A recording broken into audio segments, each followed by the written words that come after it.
Hey YouTube, it's Chuck. So I'm back. It's time to talk about grafting. So this morning we put the starter colony together and we put a bunch of bees in a box and they're now queenless. And after about 8 to 12 hours, preferably 24, overnight is good. I have some timing issues, so I'm gonna go at the earlier end of that one today. I will go to the breeder colony and I will pull out the frame with the eggs, 3-day-old larvae, that I want to graft into the cups that I'm going to put into the starter colony tonight. That is the process of grafting.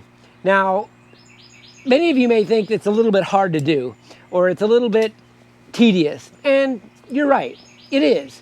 But the advantage of controlling your own genetics, creating your own queens, I think outweighs, and also the benefits of having your own queens. Got a bee that is on my mic, sorry about that. It outweighs the complexities of perhaps buying queens, not knowing where they come from. Make your own. So what I want to talk about is a little bit of the equipment that I'm going to use later tonight, and that way I don't need to go through this introduction a little bit later, maybe when it's a little bit too dark to do that. But it's about the tools and the frames and the things I've evolved with over the years. Okay, so the grafting frame, you saw earlier today, if you watched that video, I had a series of these JZBZ plastic frames that I put into the hive, and they have these little cups that squeeze in, and they just go in like that. So, and you put the larvae in these cups, and these bars are plastic. While it's very durable, it'll last a long time, you don't need to go buy this stuff. You do need the cups of some sort, but you don't need to buy these bars. This was my old grafting frame, probably one I'll use more this year.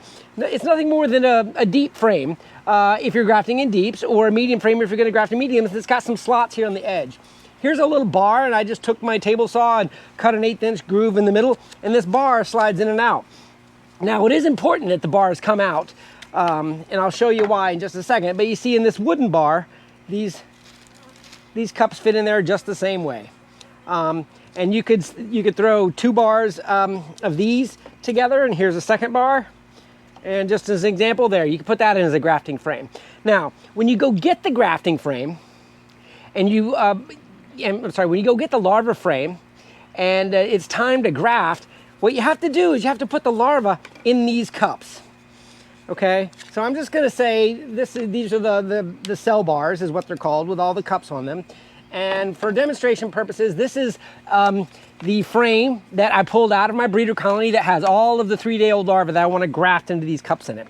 So I need to get the larva out of here and into these cups. That's what the process of grafting is. I made this little stand, and it's nothing more than a little 1x2 with an angle and this little sled there. But the angle is kind of important because it rests just like this, because the bee honeycomb is slanted up just a little bit.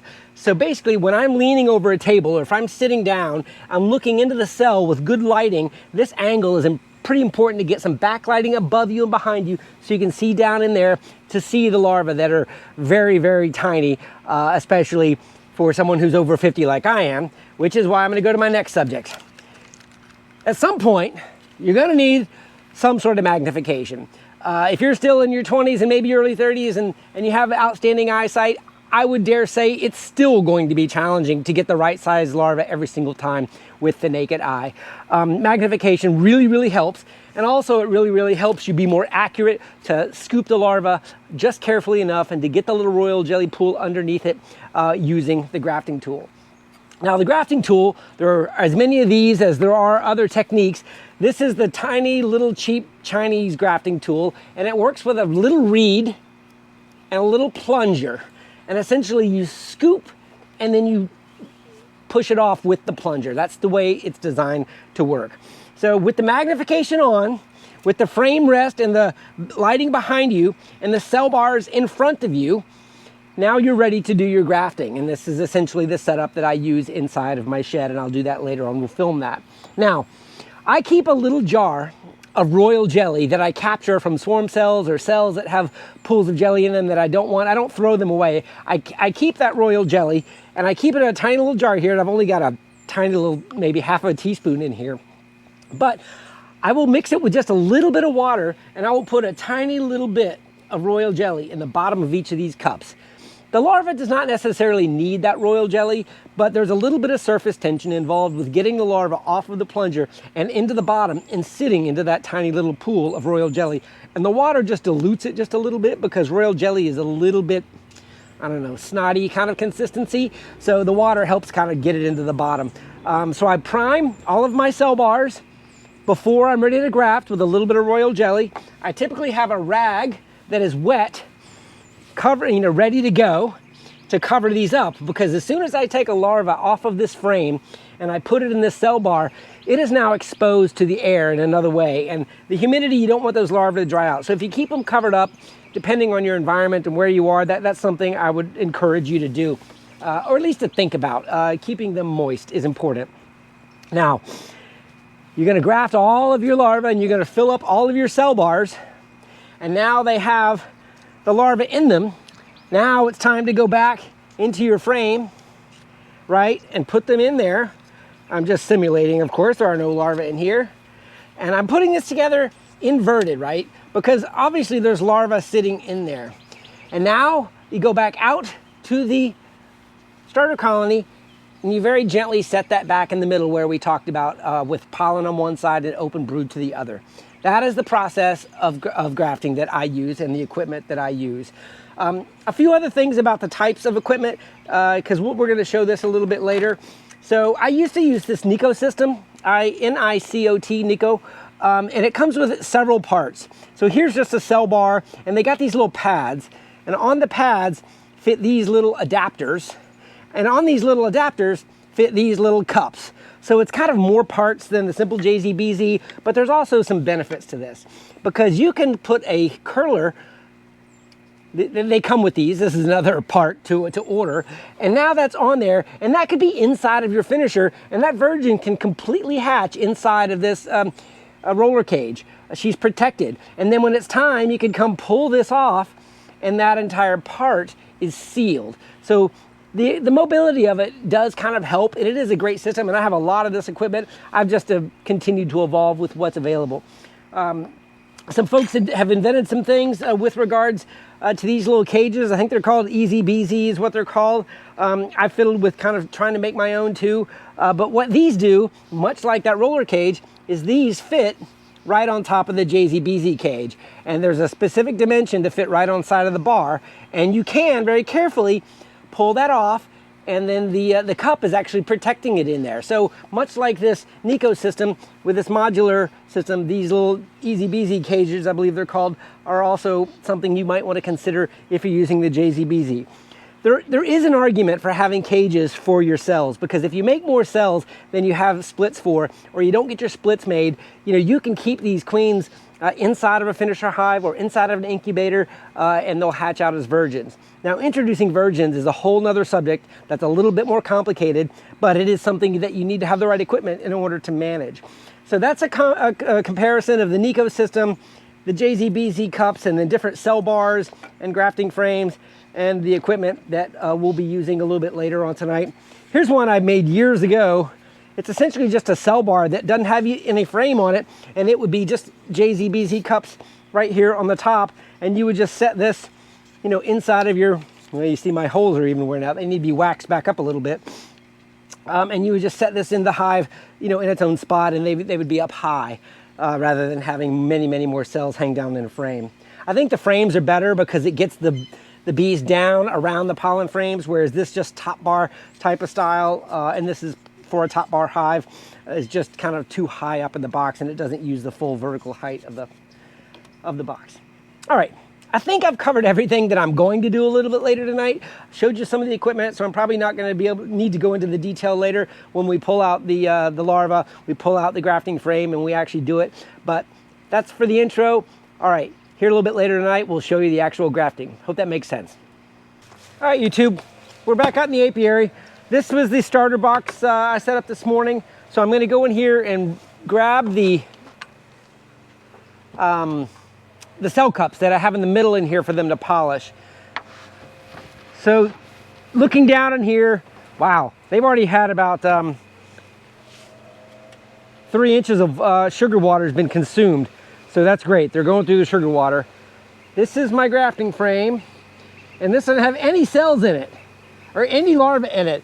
And look at them just hanging. So there's no larvae in here at the moment. So I can just smoke these and shake this down because I'm not dislodging any larvae. But that is a really good sign that they're polishing them up nicely. And just brush them off a little bit. And close these ladies back up. Okay, so that is our cell bar.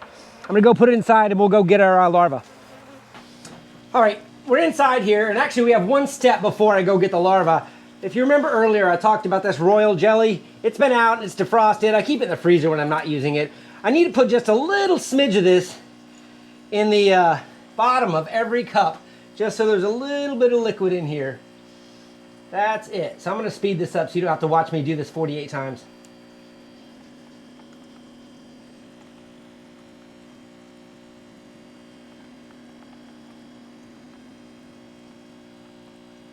Okay, they're all primed. I got a little drop in each one, so that'll be just fine for the few minutes while I go out and get the larvae. I'm gonna set the larvae right here on this frame. Got lots of light going on in here, and I will show you the next step. Stick with me. All right, here we are back in our yellow breeder. For those of you that watched this morning, you remember how many bees were flying. So I'm expecting the same number of bees. So that's why I got my hood back on. But I should be able to just do this quickly. All right, and I marked this frame right here with a little X just as the indicator, so I don't need to spend any time doing this.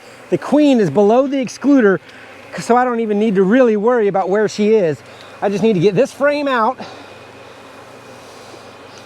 brush the bees off,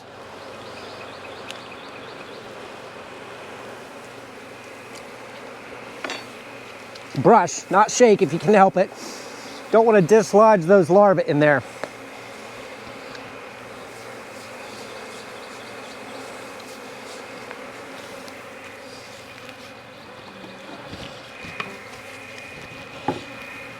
All right, we're gonna be back here in a few minutes to put this frame back, so just gonna kind of leave that gap in there, no big deal. All right, we got our larvae. All right, come on inside with me. Okay, back from the hive, and lots of nice pearly larvae in here. I don't know if you're gonna be able to see those. I'm gonna try to get you some pictures, maybe with my iPhone here, just so you can kind of see the larvae that we have on here and what they look like when you're looking for the right ones for grafting.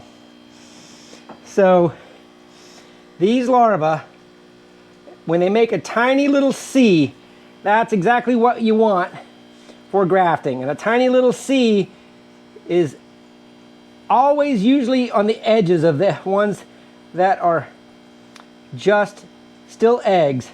So it's like it goes from an egg into a C like in half of a day. So the bees I saw this morning were probably, could have even been eggs. So this is where I kind of just get into a row here and I kind of get into a pattern, graft and a pattern. I'm not super fast at it, but like I was saying earlier, I cannot do this without magnification. This is a pair I like to use. They get me up a little close. I've got another pair for backups. It's all about getting the light right. Okay, looking for the section where I want to start. Some more light in here too.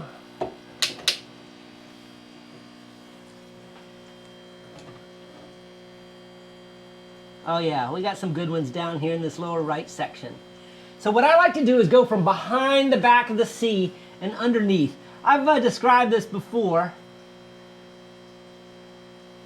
You're not going to be able to see that probably on the GoPro, but that is a tiny little larva on the tip, and you just set the plunger in here and push the larva off. That's one. All right, let me do one more here, and then I'm going to speed this up for you. 2.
And this is the last one.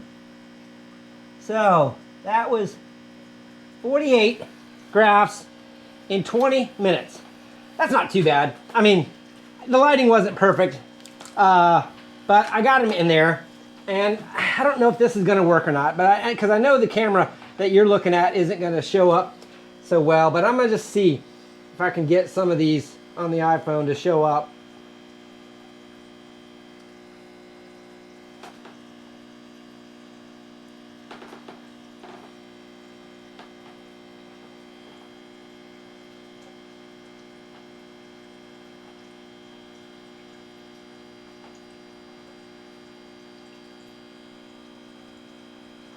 All right, so now our grafts are done. We're on a little bit of a timeline now because these are wet larvae.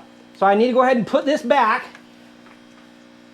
together. And this is the design of this JZBZ one. And I'm not so sure I like the way this goes together because I think you have to put it together on one side than the other, which isn't very friendly, but I'm gonna just show you. And notice how the cells are pointing down, because when I put this back in the hive, they have to be pointing the other way, down. And it's a little tricky. All right, got it.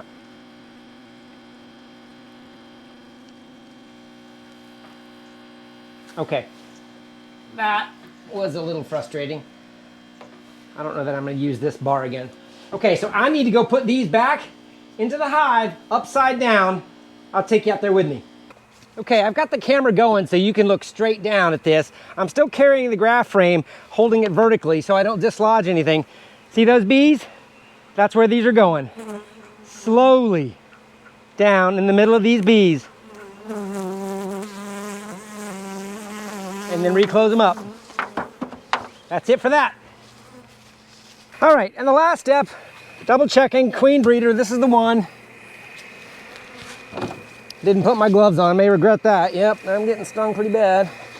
All right, and just putting the bees back.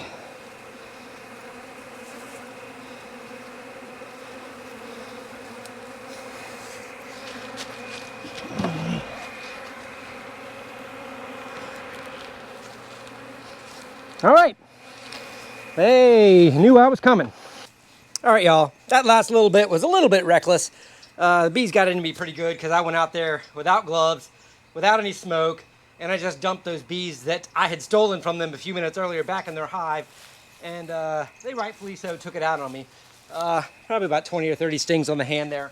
No big deal, that was my fault. I was just rushing to put the bees back in the hive, and I didn't put my equipment on in the mood I knew they would be in. In any case, you saw what we did. We got our 48 grafts done. They're in the starter colony, and we got our breeder larvae back in the hive, albeit a little bit difficulty getting it back in the hive. And that's it. We got our grafts done. 24 hours now, and then we'll put them in the finisher. So that's starter colony, all nurse bees, lots of food is just going to make lots of queen cells, and then we're going to put them into another hive to have the larger hive finish it out. Hopefully that makes sense. We'll show you tomorrow about putting them in the finisher. Have a great day.